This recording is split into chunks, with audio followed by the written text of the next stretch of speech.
Bonjour à toutes et bonjour à tous, très heureux de vous retrouver depuis le Parc des Princes. C'est le salon Your Future, le salon dédié à votre avenir. Des écoles, des formations, des entreprises qui recrutent un premier job, une poursuite d'études. C'est ici que ça se passe et c'est jusqu'à demain, samedi, 18h, au Parc des Princes de Paris. Si vous n'avez pas la chance de pouvoir venir à la rencontre des entreprises, des écoles, des formations et des concours, bonne nouvelle, vous êtes au bon endroit. On vous fait vivre le meilleur de ce salon. Et on va mettre en lumière une entreprise qui ne propose pas seulement des emplois, mais des véritables carrières évolutives. Et c'est Emalec. Et pour en parler, j'ai le plaisir d'accueillir Ludovic Lazarotto. Bonjour. Bonjour Anthony, merci de nous accueillir. Avec grand plaisir d'être directeur général adjoint d'Emalec. Bienvenue sur ce salon. Juste peut-être Emalec qui affiche une ambition très claire, qui est de créer des carrières. Qu'est-ce que ça signifie concrètement, cette promesse pour les collaborateurs qui rejoignent votre groupe ? Alors je vais vous expliquer tout ça. Laissez-moi Anthony peut-être dire que moi aussi je suis ravi d'être ici au Parc des Princes. C'est notre troisième participation au salon Your Future à Lyon et à Paris. Et moi je suis venu ici sur le terrain là pour supporter aussi nos équipes RH, là, nos équipes recrutement qui sont en train de renseigner l'énorme flux de visiteurs que j'ai pu voir en arrivant et qui vont renseigner tous ces visiteurs, des jeunes mais pas seulement, sur justement les carrières que nous proposons. Et c'est ce dont on va parler, peut-être vous dire juste un mot, moi aussi, sur que fait Emalec, parce que peut-être que dans la compréhension, pourquoi doit-on créer des carrières, il faut comprendre quel est notre métier. Emalec, on délivre des prestations de maintenance multitechnique, maintenance pour les bâtiments. Qu'est-ce que ça veut dire maintenance multitechnique ? Ça veut dire que les clients qui travaillent avec nous font confiance pour gérer l'intégralité des matériels techniques de leur bâtiment. C'est l'électricité, la climatisation, la ventilation, le chauffage, l'extinction incendie, la plomberie, les petits travaux, tout ça est extrêmement vaste et puis ça évolue de plus en plus vers la gestion énergétique avec la gestion technique des bâtiments, gestion technique centralisée et puis toutes les années on voit fleurir de nouveaux équipements, on a des véhicules électriques, il y a des bornes de rechargement électrique, il faut s'en occuper, là aussi il faut créer, il faut inventer un certain nombre de choses et de métiers pour pouvoir les livrer. Alors créer des carrières, on a choisi ce titre pour cette interview parce que c'est une punchline qu'a lancé notre président Pierre Chevalier à l'occasion de la cérémonie de remise des diplômes de notre Emalec Academy. On en reparlera, c'est un outil essentiel pour nous. Et puis Pierre était particulièrement bien placé pour parler de cette création de carrière parce que lui-même il a fait sa carrière dans l'entreprise, 20 ans. Rentré comme chargé d'affaires, évolué sur des postes de direction de filiales dans le domaine de l'électricité, direction plus transversale ensuite, direction générale et puis pris la présidence de l'entreprise lorsque notre président fondateur a décidé de prendre un petit peu de retrait. Donc oui, il était bien placé pour parler de cette création de carrière. Alors Pierre, c'est un exemple un peu singulier dans l'entreprise, il n'y a pas 36 présidents, il y en a un, forcément, c'est un parcours exceptionnel, mais donc il y en a plein d'autres, il y a plein d'autres possibilités d'évoluer dans l'entreprise, en verticale, en transversal, mais en conclusion, créer des carrières, qu'est-ce que ça veut dire dans notre métier qui est si particulier ? C'est être capable d'inventer les métiers pour notre entreprise et nos clients, pour aujourd'hui, pour demain, et puis d'offrir des possibilités aux personnes qui rejoignent l'entreprise, d'épouser ces carrières et de les faire parfois eux-mêmes, parce que ça dépend beaucoup des hommes et des femmes. Des hommes et des femmes au nombre de 400, je crois, répartis sur 5 filiales en France, mais aussi en Espagne. Donc, c'est-à-dire que l'international s'ouvre aussi l'on rentre chez Emalec. Justement, lorsque l'on rentre chez Emalec, que ce soit via une formation, en alternance ou directement en CDI, comment l'entreprise, elle va intégrer ces nouveaux collaborateurs, ces nouvelles collaboratrices et les projeter dès le départ dans un parcours d'évolution pour être le plus épanoui possible. Bien sûr, et c'est essentiel. Avec un peu de recul, on peut se dire que l'alternance, qui est pas forcément quelque chose de très très ancien dans notre pays, c'est quelque chose qui se développe. Moi, j'ai beaucoup fait d'international et vu des pays qui étaient en avance sur cette filière-là. Avec du recul aujourd'hui, je peux dire que pour nous, entreprise multitechnique, il n'y a pas d'école qui forme les personnes à l'ensemble de nos métiers. C'est la raison pour laquelle on crée ces carrières, on crée les métiers. Ça, c'est important. Et l'alternance donne le temps de réaliser cette formation au fil de l'eau, avec de la pratique, avec de la théorie. Donc je pense que l'alternance est devenue pour nous une filière d'excellence. Mais c'est pas la seule filière, évidemment. Les gens ils viennent d'horizons tout à fait différentes et il faut être capable de proposer des choses pour tout le monde. Donc voilà, notre rôle, nous, c'est de soutenir tous ces courants pour effectivement focaliser sur nos objectifs. On a écrit une stratégie, Emalec 2030. Le premier axe stratégique que nous avons posé, c'est cultiver, développer nos talents. Effectivement, c'est le vocable un peu à la mode, mais c'est les RH en gros. Développer effectivement le facteur humain, parce que c'est de ça dont on a besoin, on est dans le domaine du service. Alors, c'est bien de le dire, mais il faut se donner le moyen de le faire. Pour le faire, qu'est-ce qu'on a fait ? On a créé une école, Emalec Academy. En fait, on a surtout marketé ce qui existe dans l'entreprise depuis 20 ans. Parce que depuis 20 ans, l'entreprise fait de la maintenance multitechnique et ces métiers, ils sont déjà présents. Ils évoluent chaque année. L'académie, c'est une façon de donner de la visibilité, c'est une façon de marketer, mais c'est aussi une façon de diplômer les personnes. Ça a tout changé. Ça, c'est récent. Ça a 2-3 ans dans l'entreprise.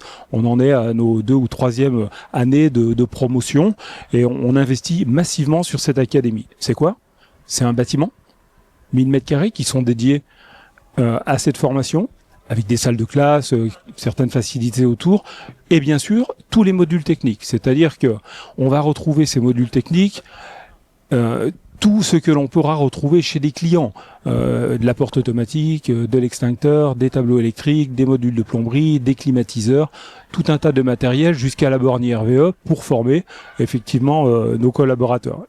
Et les élèves de cette académie sont des gens qu'on recrute parfois avec un niveau technique initial qui est très très faible finalement, mais on prend le temps de les faire progresser grâce à cette académie. Il y a un parcours qu'on appelle le POEI, pendant lequel la personne n'est pas encore embauchée par l'entreprise. Elle est sous un statut particulier, elle suit ses cours, c'est l'occasion pour elle de voir si ça match ou pas aussi. Et puis, c'est ce qu'on appelle nos académiciens. Ils suivent le cycle, quelques mois jusqu'à 18 mois. Et à la fin de ça, ça se termine souvent par une bonne aventure, puisque par une bonne conclusion, c'est un contrat de travail qui est signé, c'est un diplôme qui est délivré, et donc ça, c'est extrêmement valorisant. C'est une véritable immersion finalement, votre académie. On est vraiment dans l'immersion du futur. De travail. Déjà du présent, du présent et de l'actualité de ce que nos techniciens et nos équipes de gestion ont à gérer pour le compte de nos clients. Et puis effectivement, vous avez raison, on doit aussi imaginer un peu le futur. Je parlais de ces installations de recharge électrique des véhicules. Oui. C'est nouveau, mais c'est surtout en devenir.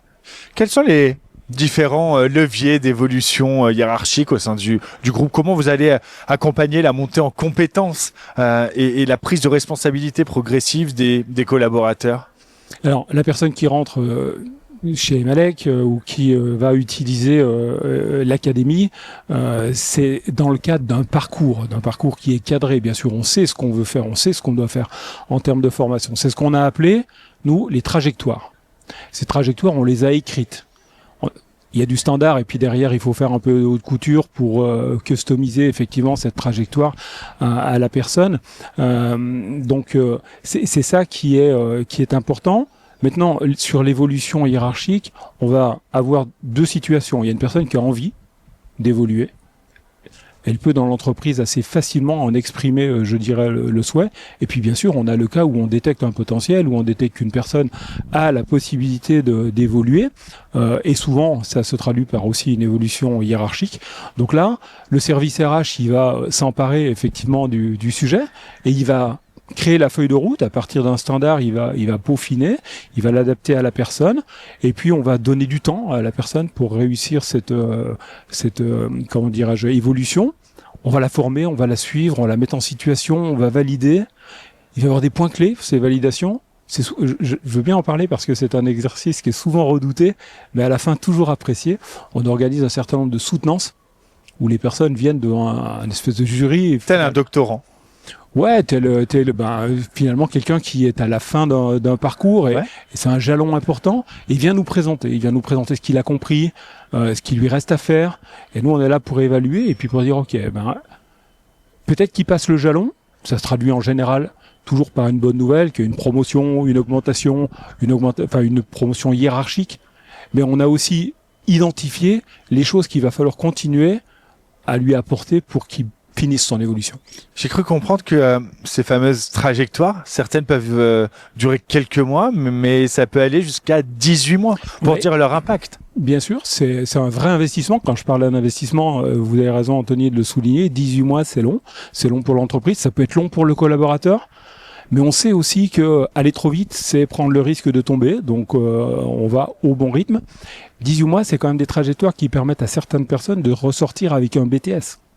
Ça, c'est pas neutre. La personne qui n'a pas ce diplôme est là pour la vie, son BTS. Bien sûr. Donc ça, c'est quand même fondamental. Donc 18 mois, finalement, c'est pas mal.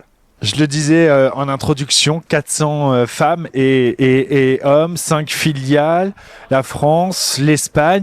Alors forcément, comment ces collaborateurs peuvent, elles, se projeter, comment ils peuvent se projeter dans la mobilité, j'imagine interfiliale, des parcours transversaux pour permettre aussi aux collaborateurs de diversifier leur expérience, de faire qu'aucun jour ne se ressemble. C'est sûr.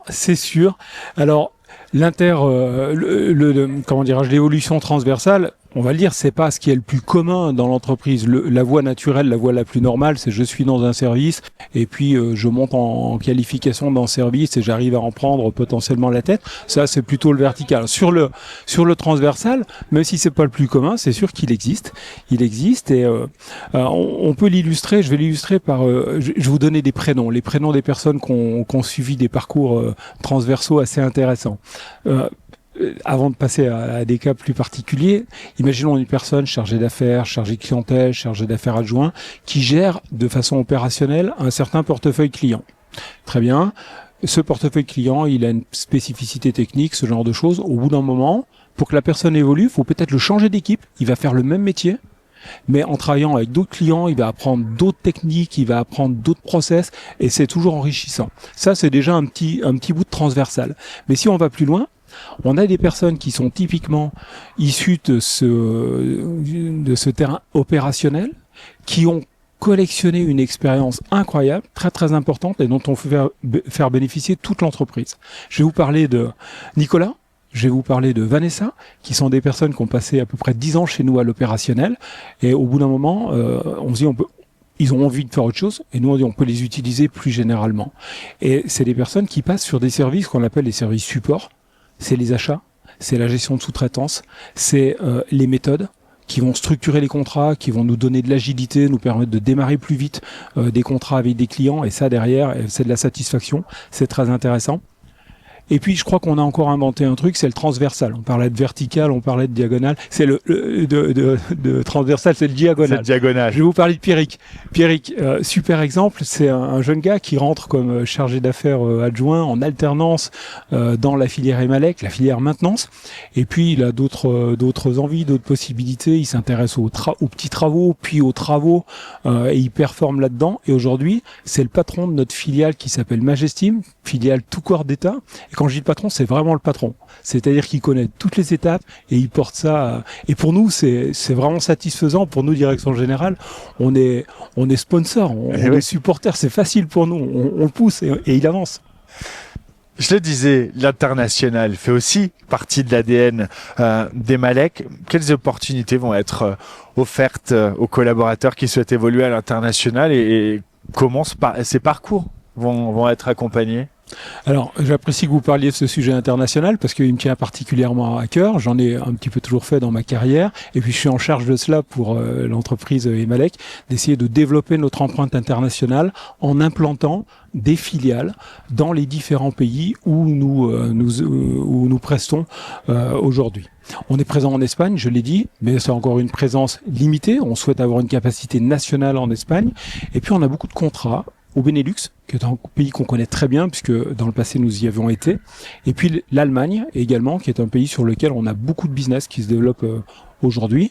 Donc, on est dans une conquête de croissance externe pour implanter des filiales dans ces pays. Donc ça va créer beaucoup d'opportunités, de mouvements transversaux, diagonaux, là, peu importe, à l'intérieur du groupe et à l'international. Bon, alors c'est aussi des histoires de géographie, donc ça ne conviendra pas forcément à toutes et tous, mais ça va exister, ça existe, et on l'anticipe.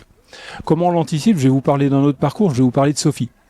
Sophie, elle est rentrée chez nous, ça fait maintenant 1 an à peu près, c'est 1 an d'investissement pour la préparer à une mission qu'on a dû inventer. On s'est dit, dans 1 an, on va avoir des filiales internationales, il va falloir les intégrer à notre modèle, il va falloir parfaitement les intégrer à l'entreprise, travailler de la même façon, parce que nos clients veulent avoir un service homogène.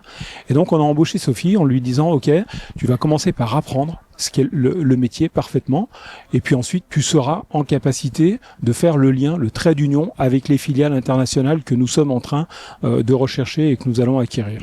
Pour l'instant, forcément, elle n'est pas toute seule. Elle a intégré un service incroyable dans l'entreprise, qui est le service international.